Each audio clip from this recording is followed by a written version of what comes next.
Olá, muito boa tarde para você. Hoje é terça-feira, dia 22 de agosto, está no ar o Boletim Legislativo.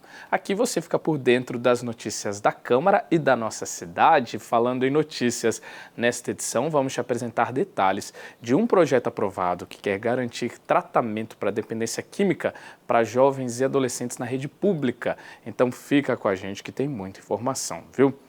Mas a gente abre o jornal de hoje com um tema muito sério: a violência contra a mulher. Mesmo com políticas públicas e ações efetivas das autoridades, os números impressionam. A cada 4 horas, uma mulher é vítima de violência no Brasil. Para ampliar a conscientização e construir uma corrente de apoio, foi criada a campanha Agosto Lilás. E a gente aproveita a campanha para mostrar que é possível quebrar o ciclo de violência. Foram necessários 3 meses para essa mulher entender que tinha sido vítima de violência sexual. O ex-namorado forçou uma relação e ela foi parar no hospital. Mas eu fiquei com isso na cabeça até uns dias depois eu ter um piripaque mesmo. Minha família me viu desmoronar. A gente acharam que era coma, né, do meu diabetes. E na verdade não era coma, o que estava me matando era uma infecção urinária grave. Após o abuso, ela ainda se sentiu confusa e até se culpava pelo que aconteceu. Fiquei confusa porque ser uma pessoa que eu confiava e eu não queria gerar problemas para ninguém, e o fato de não ter reagido. Eu pensei em ter uma reação agressiva, mas na hora eu optei por não. Relatos como o dessa vítima são frequentes no Centro Dandara, instituição de São José dos Campos que atende a mulheres que sofrem violência. A entidade tem como missão auxiliar e amparar essas mulheres, mas nem sempre a vítima enxerga que está sendo violentada. Elas custam um pouco a perceber, porque elas foram criadas, vamos dizer assim, num espaço machista onde o patriarcado mandava em tudo, entendeu? Então ela não conhece o seu corpo, não se reconhece como cidadã de direitos. Então quando ela começa a entender que ali daquela relação que ela achava que era amor, ela está sendo estuprada, ela se sente muito culpada, de fato, né? O espaço oferece aconselhamento jurídico, social e psicológico e atende, em média, 10 mulheres por dia. O principal objetivo é evitar o feminicídio. Um interesse muito grande de salvaguardar a vida dessas mulheres, de tirar do ciclo da violência, de fazer encaminhamentos assertivos. É isso que mais a gente procura fazer aqui para que a gente consiga mudar a vida das mulheres. Helenita dos Santos, de 27 anos, não teve tempo de pedir ajuda. Ela foi morta pelo ex-companheiro em São José dos Campos. Durante sessão na Câmara, a vereadora Amélia Naomi lembrou o caso e reforçou a necessidade de políticas públicas de proteção. Morava na região leste de São José. Ela deixa 2 filhos de 9 e 12 anos. Nós temos uma lei que nós temos que votar aqui, Dulce Rita, Juliana Fraga, que foi no 8 de março. Nós apresentamos um projeto de lei importante, porque as maiores vítimas do feminicídio são as crianças. E nós temos que mudar essa realidade. E para dar mais amparo às famílias de vítimas da violência doméstica, tramita na Câmara projeto de lei que propõe garantir apoio aos filhos que perderam a mãe em casos de feminicídio. A proposta autoriza a Prefeitura a conceder auxílio financeiro. É um familiar que acolhe, mas esse familiar não tem condições de acolher. Então, precisa sim ter esse olhar, né? São muitas vítimas do feminicídio, e esse olhar de atender essas crianças, esses adolescentes, da parte psicológica e financeira também, para que essa criança possa crescer sem maiores traumas, porque a gente já sabe que é bem impactante o que eles viveram. De 2021 a julho desse ano, a Vara da Violência Doméstica aqui de São José dos Campos concedeu 4.008 medidas protetivas. Os dados revelam que, em média por dia, 4 mulheres buscaram a justiça para evitar a aproximação do agressor. Os números mostram também que houve um crescimento na procura pela proteção. No ano passado, 1.791 medidas protetivas foram expedidas, alta de 58% em relação a 2021, quando 1.117 ordens judiciais foram registradas. O primeiro semestre deste ano já soma 1.090 medidas. Pela uma pesquisa do Fórum de Segurança Pública, 35 mulheres são agredidas tanto fisicamente quanto psicologicamente por minuto. Então, com certeza, há um aumento dessa violência, mas também há um aumento de divulgação das informações, a rede de apoio, o que essa mulher deve fazer, que ajuda ela deve procurar e como ela deve fazer. A advogada explica que o primeiro passo para combater o feminicídio é identificar as 5 formas de violência. Às vezes a mulher ela acha que a violência é só a violência física mesmo, a partir do momento que ela deixa alguma marca no corpo dessa mulher. E não, nós temos as outras violências, que é a psicológica, a moral, a sexual. O importante é essa mulher buscar informações, estar atenta, o que os meios de comunicações trazem de informação para que essa mulher ela possa reconhecer dentro de casa, opa, peraí, ele está falando muito alto, ele está controlando o meu dinheiro, ele não está me humilhando, olha, ele está me expondo na rede social. Além da Delegacia de Defesa da Mulher, as vítimas também podem solicitar a medida protetiva à Defensoria Pública.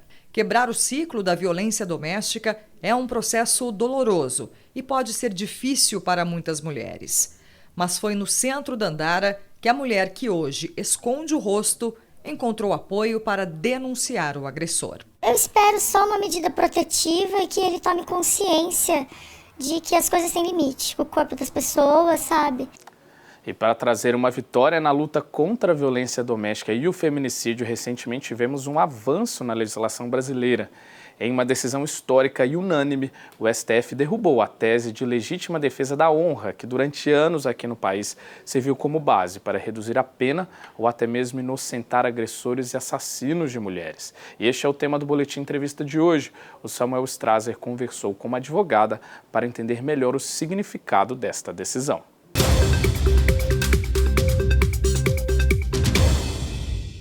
E no Boletim Entrevista de hoje a gente continua falando sobre a violência contra as mulheres e por isso eu estou aqui com a Tatiana Gomes, advogada. Seja muito bem-vinda. Olá, tudo bem, Samuel? Olá a todos.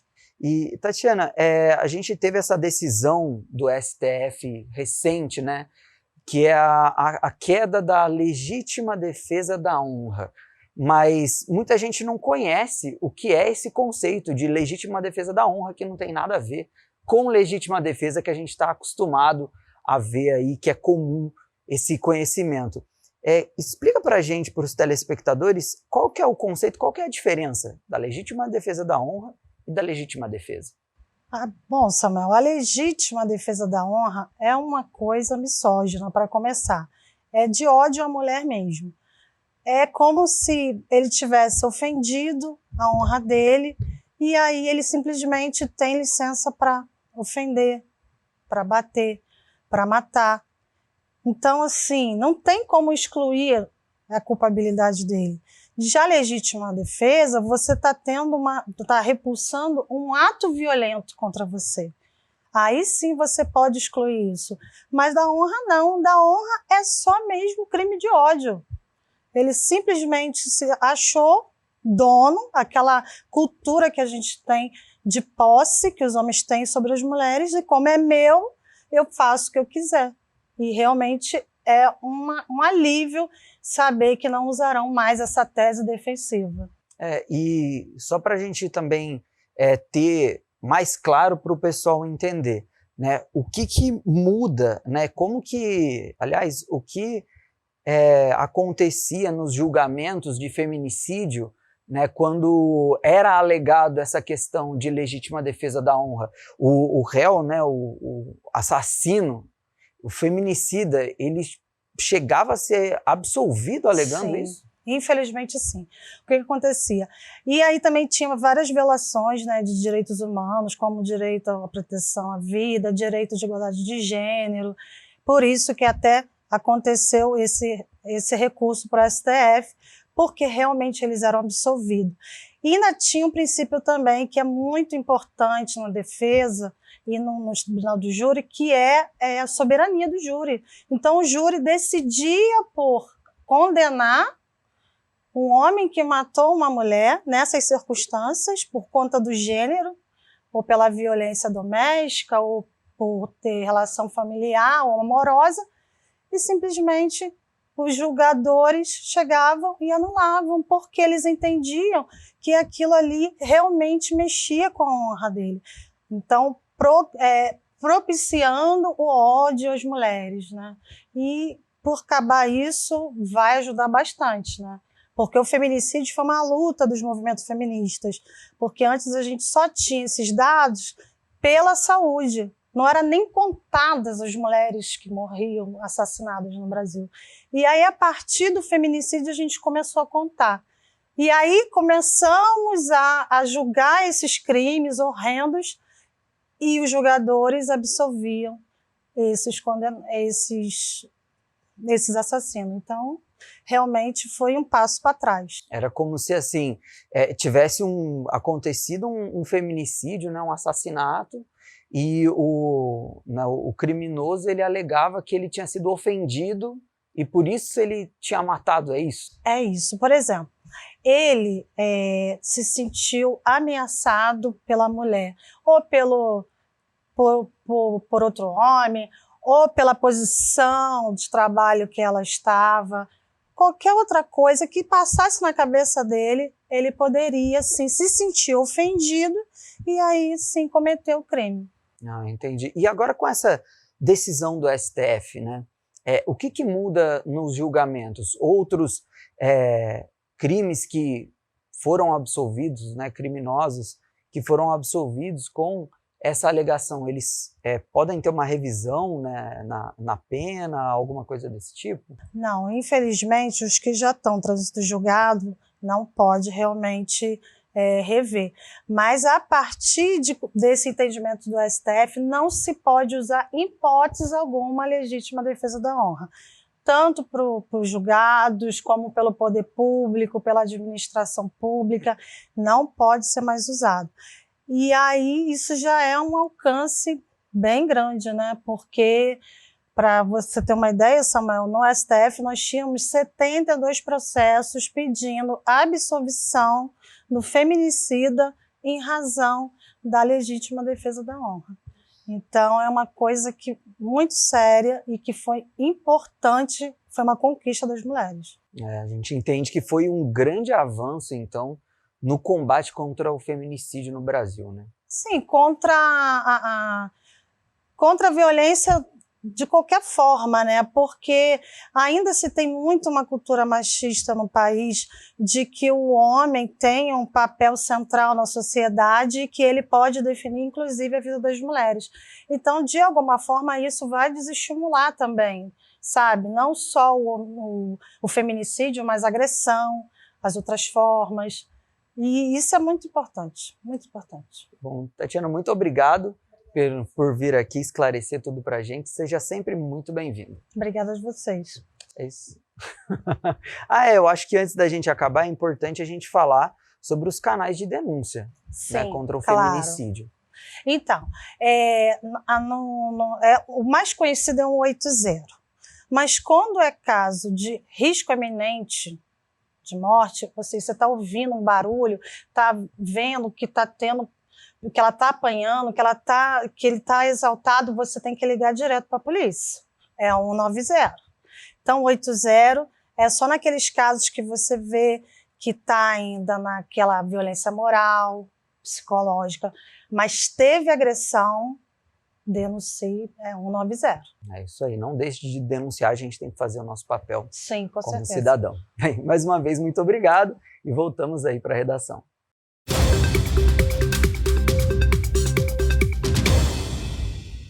Bom, agora a gente faz uma pausa rápida para falar sobre mercado de trabalho. Você está em busca de uma oportunidade? A gente te ajuda com as vagas de emprego oferecidas no PAT de São José.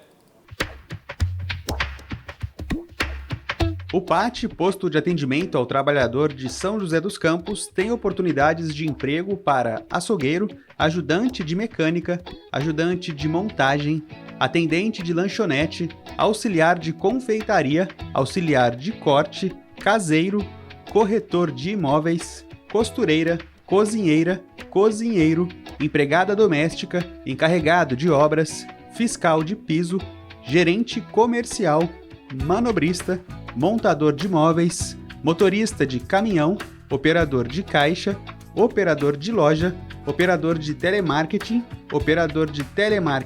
ativo, padeiro, pedreiro, representante comercial, servente de pedreiro, técnico de saúde bucal, terapeuta ocupacional, vendedor e vendedor externo. Ainda há vagas para pessoas com deficiência nos cargos de operador de loja e operador de telemarketing. Para se candidatar é fácil, é só comparecer ao PAT levando RG, CPF, carteira de trabalho e o cartão cidadão. O PAT fica na Praça Afonso Pena, número 175, no centro. Boa, a Copa do Mundo de Futebol Feminino acabou, a final foi no domingo, mas com certeza o legado de valorização das mulheres neste esporte ainda vai continuar. E a gente tem um convite, neste sábado tem um encontro para falar sobre futebol feminino lá no Parque Vicentina Aranha e segue até setembro uma exposição bem legal no Museu do Esporte que fala sobre a luta e a resistência das mulheres no futebol. Quem vai trazer todos os detalhes para a gente é o repórter Marvin Pinho. Muito boa tarde, Marvin. Guerra, boa tarde para você, boa tarde a todos que acompanham o Boletim Legislativo. Bom, a Copa do Mundo terminou nesse fim de semana, né? Mas o futebol feminino continua em alta aqui em São José. Nesse sábado, dia 26, a cidade recebe o Encontro das Pioneiras. Vai ser uma competição de tiro de meta, mas quem vai explicar para a gente como vai funcionar é o supervisor do Museu do Esporte, Djalma Penha. Djalma, boa tarde para você. Como que funciona essa competição, esse evento em si? Esse evento será o encontro das meninas, né, que participaram da pesquisa da nossa exposição, do módulo São José dos Campos, né, e estará debatendo o que aconteceu nessa pesquisa. E o que, por exemplo, vai ser destacado? O que a gente pode adiantar que vai ser apresentado por elas? Serão algumas curiosidades que aconteceram também nos eventos anteriores, né, que as meninas participavam, e também os bastidores da exposição. Tudo lá no Vicentina Aranha, né? E a entrada é gratuita? Como que funciona? Isso, a entrada é gratuita. O evento, como já foi dito, vai ser no dia 26/8, às 16 horas. Porém, o Museu de Esportes, nesse mesmo dia, estará aberto das 8 às 14 horas. E, Djalma, é interessante a gente destacar que isso faz parte de uma programação cultural do Museu do Esporte também, que tem aí a temática contra-ataque até o dia 1º de setembro, né? O que tem aqui exposto? O que o pessoal pode conhecer aqui? Essa exposição contra-ataque às mulheres de futebol é uma parceria, né, com o Museu de Futebol em São Paulo. Né, e aqui a gente tem 3 módulos, que é o módulo que conta o período da proibição do futebol feminino no Brasil, a partir da década de 40, né, e como que as mulheres faziam, né, porque elas não ficaram paradas devido à proibição. Né. Tem também um módulo que conta a história do futebol feminino geral e nacional. Temos um módulo exclusivo aqui de São José dos Campos, devido à nossa relevância na década de 90 que tivemos. E aqui o pessoal consegue visitar quando, conhecer um pouco dessa história? O Museu do Esporte está aberto de segunda a sexta, das 8 às 12 e das 13 às 17 horas. E a entrada também é gratuita. E essa exposição em específico até o dia 1º de setembro, é isso? Isso, até 1º de setembro estaremos abertos, aguardando a liberação para ser aberto no sábado, também no dia 2, para fazer o encerramento. Perfeito, obrigado, Djalma. Então é isso, Guerra, olha só, 2 eventos diferentes então para o pessoal participar, hein? No dia 26, sábado, tem o Encontro das Pioneiras em São José dos Campos e o Museu do Esporte também tem aí essa exposição super interessante contando a história do futebol feminino aqui no país, que vai até o dia 1º de setembro. Volto com você. Muito obrigado, Marvin, pelas informações. E que bom, né, que o poder público e toda a sociedade têm dado mais espaço e mais atenção às mulheres no futebol, que elas possam ocupar cada vez mais espaços nos gramados brasileiros e em outros esportes. E mudando um pouquinho de assunto, eu chamo a sua atenção para um problema sério de saúde pública, que é a dependência química, que tem afetado os jovens também, viu? Para tentar alterar essa realidade, um projeto aprovado na Câmara, de autoria do vereador Marcão da Academia, vai permitir que a Prefeitura contrate um serviço especializado para tratar adolescentes que estão em situação de dependência. Os detalhes na reportagem.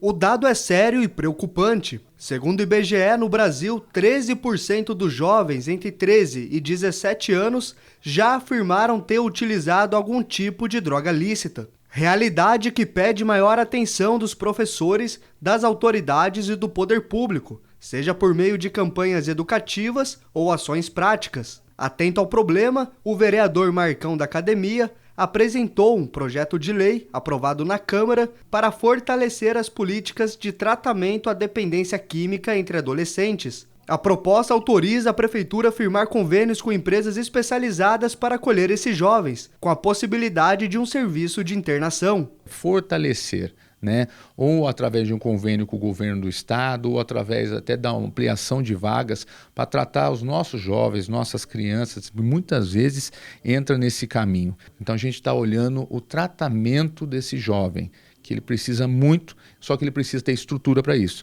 Ainda segundo o projeto, os jovens acolhidos terão acesso a uma rede de acolhimento com uma equipe multidisciplinar, formada por profissionais das áreas social e de saúde. Essa especialista reforça a importância da medida para garantir que no futuro o adolescente consiga ter autonomia e controle sobre a doença. Trabalhando como adolescente, nós vamos trabalhar a prevenção, evitando que ele se torne um adulto que possa desenvolver a dependência química. Então, ela sendo prevenida no processo de adolescência, onde existe o processo da curiosidade de pertencimento, eu acredito que a gente consiga fazer com que a gente possa ter adolescentes voltados, né, a sonhar, a realizar projetos e combater aí a questão do uso abusivo de substância psicoativa. Alguns sinais podem indicar o contato precoce dos jovens com as drogas. Os mais comuns são queda no rendimento escolar, agressividade e até mesmo isolamento da vida social. Por isso, é importante os responsáveis estarem atentos ao comportamento dos filhos.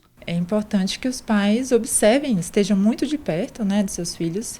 E quando observarem alguma alteração no comportamento, né, buscar ajuda, perguntar, né, investigar, né, na escola, diretamente com os filhos. A dependência química entre os jovens ainda traz consequências sérias para toda a vida. De acordo com a Organização Mundial da Saúde, 1 em cada 6 adolescentes entre 10 e 19 anos que tiveram contato com substâncias químicas apresentam algum tipo de transtorno mental. É uma fase da vida onde ele se envolve, né, com os fatores sociais, com grupos, buscando essa identificação. E a curiosidade de fazer o uso de substância psicoativa. Então eles buscam por prazer, eles buscam por intimidade, né, para melhorar ali a questão da sociabilidade. Atualmente o SUS em São José realiza em média 700 atendimentos por mês para pessoas em situação de dependência química. Hoje a gente trabalha com SAMA, né? Trabalha também que a prefeitura também tem um convênio do município com uma clínica para tratamento de internação dos adolescentes, tanto masculino quanto feminino. E mais um serviço, mais um fator afirmativo de que o tratamento vai melhorar, com certeza. Dessa forma, o vereador Marcão reforça a necessidade do município ter uma estrutura adequada para atender os pacientes e também familiares, a exemplo do projeto. Que a gente pede com que a prefeitura também fortaleça, faça para os nossos jovens aqui da cidade, que estão nesse processo com um monte de família, que passa por uma necessidade tão grande ou até não consegue mais acolher esse jovem e que possa acolher através do tratamento que vai ser realizado. Além da reabilitação, o vereador ainda destaca outras ações que poderão ser implementadas com a aprovação do projeto, como esporte, espiritualidade e acesso à cultura. Uma medida que trabalha não somente no tratamento, mas também possibilita devolver ao adolescente sonhos, futuro e convivência com amigos e família. E quando ele sai desse tratamento, ele faça já um complemento para voltar à sociedade através das famílias também. Porque se a família não der suporte, não der base para esses jovens, dificilmente ele retorna à sociedade. Fortalecer vínculo familiar, fortalecer processo de tratamento e ele ter um propósito de vida, né? Só através dessa mudança de comportamento é que a gente consegue sucesso no tratamento. Agora a gente vê como fica o tempo na tarde de hoje, também amanhã. A tarde se mantém ensolarada e não há chances de chuva. A máxima é de 30 e a mínima de 11 graus. Amanhã, quarta-feira, o dia também será de sol, com a presença de nuvens, e não deve chover. Máxima de 33 graus e mínima de 15 graus. E pessoal, este foi o boletim desta terça-feira. A gente se despede agora, mas continue ligado na nossa programação, porque já já tem o Estação Mercado e logo depois o programa de Bem com Você. Mais tarde, às 4, começa a transmissão ao vivo da sessão. E não perca, tem que acompanhar os debates para ajudar a fiscalizar a cidade. Isso é cidadania. A gente se encontra amanhã. Até mais!